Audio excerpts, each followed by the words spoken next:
Hello friends, welcome to Sports All-Rounder YouTube channel. Kabaddi the PKL 12 years, Puneri Paltan vs Dabang Delhi, first and second confirm ஆயிடுச்சு. Excellent match நேற்று tie breaker வரைக்கும் போயிடுச்சு. 38-38 டையில் வந்து 6-5 பொன்னேரி பல்தன் ஜெயிச்சாங்க. ஞாபகம் இருக்கும், இவங்க ரெண்டு பேரோட ஃபர்ஸ்ட் மேட்சும் அதே மாதிரி டை பிரேக்கர் போய் கோல்டன் ரைடில் போய் அஷ்ரப் மலிக் பாயிண்ட் எடுத்து ஜெயிச்சார்.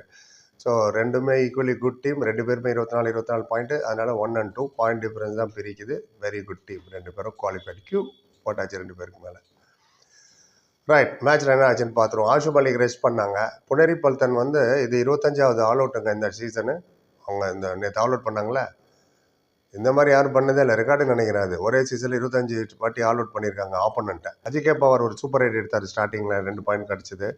20th மினிட்ல திருப்பி அஜிங்கே பவார் வந்து அவரோட பவரை காமிச்சார்ல, சூப்பர் ரைட், 3 பாயிண்ட்ஸ் ரைட் வேறு. அது புனேரி பல்தன் டிஃபென்ஸ் நார்மலி ரொம்ப ஸ்ட்ராங்காக இருக்கும் சென்ட்ரல் ஏரியாவில் தான். But central area of the mat அவங்க என்ன, அஜிங்கே பவர் அந்த சென்ட்ரல் ஏரியாலே பூந்து கீந்து அப்படியே பாஞ்சு கீஞ்சி உள்ளே போய் கொண்டு தொட்டார்.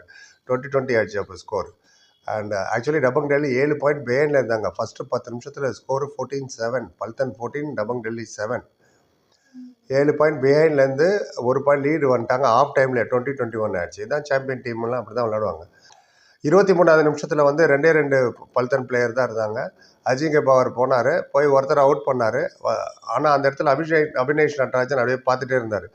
சம்டைம் ப்ரெசன்ஸ் ஆஃப் மைண்ட் ஒர்க்கும் ஆகாது. நினச்சிருந்தா அவர் அங்கேயே அமுக்கியிருக்கலாம், அவரை மிஸ் பண்ணிட்டார். ஸோ அதனால என்னாச்சு, சூப்பர் டேக்கிள்னு தப்பிச்சு போயிட்டார் அஜிங்கே பவர். அவர் என்ன ஏதுன்னு யோசிக்கிறதுக்குள்ள வீட்டுக்கு போயிட்டார் நினைக்கிறார் அஜிங்கே பவர். அவ்வளோ பாஸ்ட் அவர்.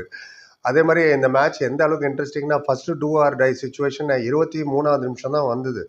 அது வரைக்கும் ரைடு கண்டினியூவாக ரைடு பாயிண்ட் எடுத்துகிட்டே இருந்தாங்க. நம்ம தான் 23வது செகண்ட்லேயே நம்மளுக்கு வந்துடும். So do or tie situation. இது மாதிரி 23 நிமிஷம் கழிச்சு தான் டூ ஆர் டை சுச்சுவேஷன். 2 டீமும் சேர்த்து சொல்கிறேன். அஜிங்கே பவர் போகும்போது தான் ஏதாவது நடந்துகிட்டே இருக்குங்க. அவர் போகும்போது நீங்களே பார்த்துருவீங்க, 3 வருஷத்துக்கு முன்னாடி எப்படி இருந்தாரோ அதோட டபுள் பங்க் ஆகிட்டார். ஸ்பீடாக அவர் பாயறதாகட்டும், திரும்புறதாகட்டும், பெல்ட் அடிக்கிறதாகட்டும், இன்னும் எப்போ என்ன பண்ணுவாருன்னு அவருக்கே தெரியாது, அந்த அளவுக்கு பர்ஃபார்மன்ஸு. டபங் டெல்லி வந்து ஃபஸ்ட்டு 11லேருந்து 30வது நிமிஷத்தில் தான் மேட்ச் உள்ளே வந்தது. ஃபஸ்ட்டு 10 நிமிஷத்தில் பிஹைண்டில் இருந்தாங்க. 11லேருந்து 30வது இந்த மிடில் ஃபேஸ் இருக்கு இல்லையா, டபங் டெல்லி 24 பாயிண்ட், பல்தன் 13 பாயிண்ட் தான் எடுக்க முடிஞ்சுது. 11 பாயிண்ட் அங்கே லீடு எடுத்துன்னு போயிட்டாங்க. 30வது நிமிஷத்தில் 34-32 ஸ்கோரு. அண்ட் டபங் டெல்லிக்கு 2 பிளேயர் தான் உள்ளே இருந்தாங்க. Super tackle opportunity. அவர் பேர் ஆதித்ய ஷெண்டே வந்து அவுட் பண்ணிட்டாங்க.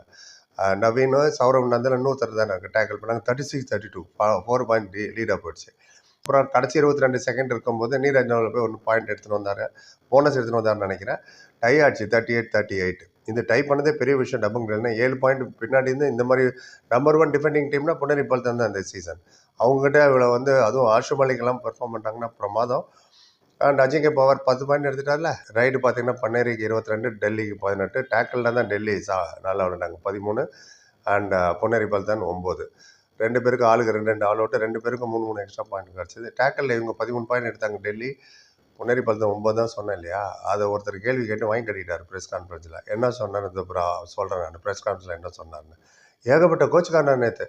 அது என்னமோ தெரியல, தமிழ் தலைவாஸ் கோச்சுக்காரன் சரியாகவே காட்ட மாட்டாங்க. நீங்கள் வேறு சொல்கிறீங்க ஏன் சார் போட மாட்டீங்கன்னு. காட்டுறதே இல்லை சரியாகவே. இவங்களுக்கு பாருங்களேன், கம்ப்ளீட்டாக காட்டுறாங்க அவங்களுக்கு. இதான் மேட்ச்சு. 1 and 2 ஆகிட்டாங்க 2 பேரும் குவாலிஃபைடு. இப்போ தமிழ் தலைவாஸ் 4 மேட்ச் இருக்குது. 4 ஜெயிச்சா கூட 1 and 2 வர முடியாது. ஏன்னா 24 1 and 2 வர்றதுக்கு சில டீமுக்கு சான்ஸ் இருக்குது. தெலுங்கு டைட்டன்ஸ், மும்பா, பெங்களூர் புல்ஸுக்கெலாம் 24 வந்து டச் பண்ணலாம். ஆகிறது கஷ்டம் தான். இவங்க தான் 1 and 2 இருப்பாங்க. எனிவே ப்ரெஸ் கான்ஃபரன்ஸில் என்ன சொன்ன பார்ப்போம். ஜோகிந்தர் நர்வால் கோச் மட்டும் தான் வந்தார். ஜோகிந்தர் மட்டும். டபங் டெல்லி மட்டும் தான் பேசுகிறார். அதான் நிறைய வியூஸ் போகுது. மற்றெல்லாம் யாரும் பார்க்கவும் மாட்டேங்கிறீங்க. So friends, fans, Dabangg Delhi fans and all share பண்ணி விடுங்க எல்லார்ட்டையும் இந்த வீடியோவை. நிறையா இருக்குது பேசுகிறதுக்கு. ரைட், ப்ரெஸ் கான்ஃபரன்ஸில் ஜோகிந்தர் மட்டும் தான் வந்தார். என்ன ஆச்சுன்னு பார்ப்போம். கேட்டாங்க. அப்புறம் Joginder, tough match, mini comeback கொடுத்த பேர் மேட்ச் ஒன்லேயே மேட்ச்சு நிறைய கம்பேக் கொடுத்தனால தான் டை பிரேக்கர் வரைக்கும் போனீங்க. டை பிரேக்கரில் எந்த இடத்துல மிஸ் ஆச்சு, எப்படி தோற்றிங்கன்னு கேட்டாங்க. அவர் சொன்னார் 2 டீமே ரொம்ப நல்ல டீமு, 2 பேருமே குவாலிஃபையர் ஆகிட்டோம். அண்ட் 2 டீமுட்டு ஈக்குவல் பிளேயர் இருக்காங்க. 2 பிளேயர் டீமும் மேட்ச்சு வந்து டை பிரேக்கர் வரைக்கும் போயிருக்கக்கூடாது என்ன கேட்டிங்கன்னா. அண்ட் அந்த சூப்பர் டேக்கிள் அங்கே பண்ணியிருந்துருக்கணும் மெயின் மேட்ச்சில். அஜிங்கே பவார் டை பிரேக்கரில் ஒரு சின்ன மிஸ்டேக் பண்ணுறாரு, அதான் தோற்றோம். டிஃபென்ஸும் நல்லா விளையாண்டாங்க, அஸ்லாம் நந்தர்லாம் பிடிச்சாங்க அவங்க அப்படின்னாரு. ரைட், அஷ்ரப் மலிக் இன்னைக்கு இல்லை, அதுக்கு பதில் அஜிங்கே பவர் ரொம்ப நல்லா விளையாண்டாரு, அதை பற்றி சொல்லுங்கன்னு. ஆமாம், அஜிங்கே பவர் ரொம்ப நல்லா விளையாண்டாரு. பட் குரூஷியல் டயத்தில் அவரால் ஹேண்டில் பண்ண முடியல. அண்ட் டிஃபென்ஸ்லேயும் அப்படி தான், சில இடத்துல குரூஷியல் டயத்தில் ஹேண்டில் பண்ணல. மற்றபடி நல்லா தான் விளையாண்டாங்க அஃபென்ஸ் அண்ட் டிஃபென்ஸு.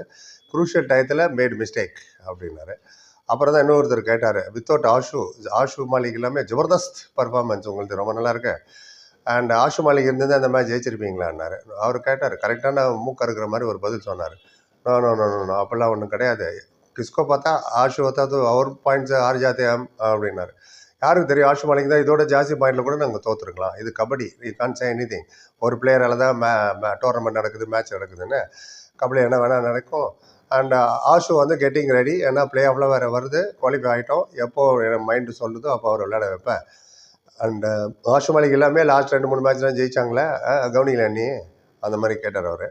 சொன்னார் அவர் ரேதர். அப்புறம் கேட்டாங்க, கடைசி ஒரு நிமிஷம் இருக்கும்போது 2 பிளேயர் தான் இருந்தாங்க மேட்டில், 3 பாயிண்ட் டிஃப்ரென்ஸில் அதில் இருந்தீங்க, உன் ஸ்டேட் ஆஃப் மைண்ட் எப்படி இருந்தது அப்படின்னு நம்ம சொன்னார். ஆமாம், அந்த இடத்துல சூப்பர் டேக்கிள் ஆகிருந்ததுன்னா நல்லா இருந்திருக்கும். பட் சூப்பர் டேக்கிள் நடக்கலை. ஒரு பிளேயர் அவுட் ஆகிட்டார் எங்கள் பிளேயரு. அப்புறம் என்னோடய பிளேயர் போய் போனஸ் எடுத்தார், மேட்ச் ஈக்குவல் ஆகிடுச்சு. அப்புறம் சரி 5-5 டை பிரேக்கரில் பார்த்துக்கலான்னு பார்த்தோம். மேபி கோல்டன் ரைடுக்கு போனாலும் போவோம், அதுக்கும் நாங்கள் ரெடியாக தான் இருந்தோம்னாரு. அவ்வளோ சொல்லிட்டு தேங்க்யூன்னாரு. எந்திரிச்சு பண்ண திருப்பி கூப்பிட்டாங்க, சார் சார் சார் சார் வாங்க திரும்ப வாங்க. இன்னும் திடீர்னு ஒரு கேள்வி ஞாபகம் வந்துச்சுன்னு திருப்பி வந்து உட்காந்தாரு பாவம் போன மனுஷன். அவர் கேட்டாங்க, நவீனை சப்ஸ்டியூட் பண்ணேன், அப்புறம் திருப்பி அவர் கொண்டு வந்தியா, ஏன் எப்படி அப்படின்னு சொன்னால், ஏஸ் நவீன் வந்து பேசிக்கலி ஒரு ரைடரு, எனக்கு 2 டிஃபெண்டர் தேவைப்பட்டது. கடைசியில் சௌரவ் நந்தல் மட்டும் தான் இருந்தார், அதனால் இவரை வெளில அனுப்பிச்சிட்டு அவரை உள்ளே கொண்டு வந்தேன் சந்தீப்பை.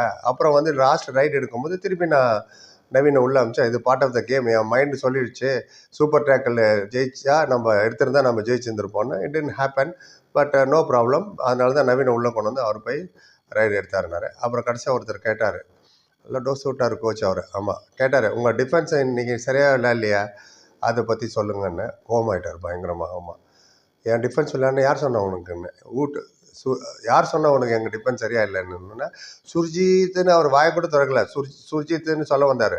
ஏன்னா சுர்ஜித் ஒரு பாயிண்ட் வரும்போது எத்தாரு பேருக்கு தெரில. சொன்னேன், சரி இது கபடி, என்ன வேணால் நடக்கும். அண்ட் நீ எப்படி कैसे बोल सकता है कि डिफेंस नहीं चला, எப்படி நீ சொல்கிற, நீ டிஃபென்ஸ் நடக்காமல் தான் டை பிரேக்கருக்கு வந்தது 38 பாயிண்ட். பெரிய பெரிய ரைடர்லாம் எங்கள் டிஃபென்ஸ் ஸ்டாப் பண்ணியிருக்கு. ஏன்னா இஷ்டத்துக்குலாம் நீங்கள் சொல்ல முடியாது, நல்லா தான் விளையாட எங்கள் டிஃபென்ஸ், இல்லைன்னா ஏன் அது டை பிரேக்கர் வரைக்கும் போகுது அப்படின்னாரு. அப்புறம் இந்த மீடியா வாலன்னா छोटी सी बातों को बड़ा कर देते हो. அதாவது உங்கள் மீடியா பீப்புள் நீங்களாம் சின்ன சின்ன விஷயத்த பெருசாக்கி விட்டுறீங்க. அப்படி தான் எனக்கும் மன்பிரீத்துக்கும் டிஃப்ரென்ஸ் ஒப்பீனியனை கிளப்பி விட்டீங்க நீங்கள் தான். ஏன் மசாலா கரணா பந்த் கரோன்ட்டார். ஆமாம், இந்த மசாலா தடவுற வேலையெல்லாம் நிறுத்துங்கன்னு சொல்லிட்டு கோமா மைக் வச்சுட்டு கிளம்பி போயிட்டார். கரெக்ட் தான் அவர் சொன்னது. இஷ்டத்துக்கு என்ன வேணால் கேட்டுற முடியுமா, என்ன நடக்குதோ அதை பார்த்து கேட்கணும். டிஃபென்ஸ் சரியில்லை. நம்ம டீம்லேயும் அப்படி தான். இப்போ ஒருத்தர் போட்டார், கோச்சு சரியில்லை சார்ன்ட்டுன்னு, நம்ம இவரை சஞ்சீவ் பலியான்னு.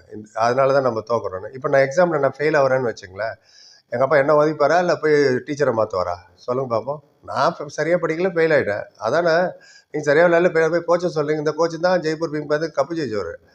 எனவே அது ஒரு பக்கம் இருக்கட்டும். ஒரு எப்படி பார்க்குறாங்க பாருங்கள், டிஃப்ரெண்ட் பாயிண்ட் ஆஃப் வியூஸ்னால சொல்கிறேன். ஒப்பீனியன் டிஃபர்ஸ் மேட்டர்ஸ், பட் அதுக்காக இந்த மாதிரி அபத்தமான ஒப்பீனியன்லாம் வச்சுக்கூடாது. ரைட், நீங்கள் நினைக்கிறத பற்றி சொல்லுங்கள். அப்புறம் பார்த்து கமெண்ட் சேனல் சப்ஸ்கிரைப் பண்ணி சொல்லுங்கள். Thank you so much.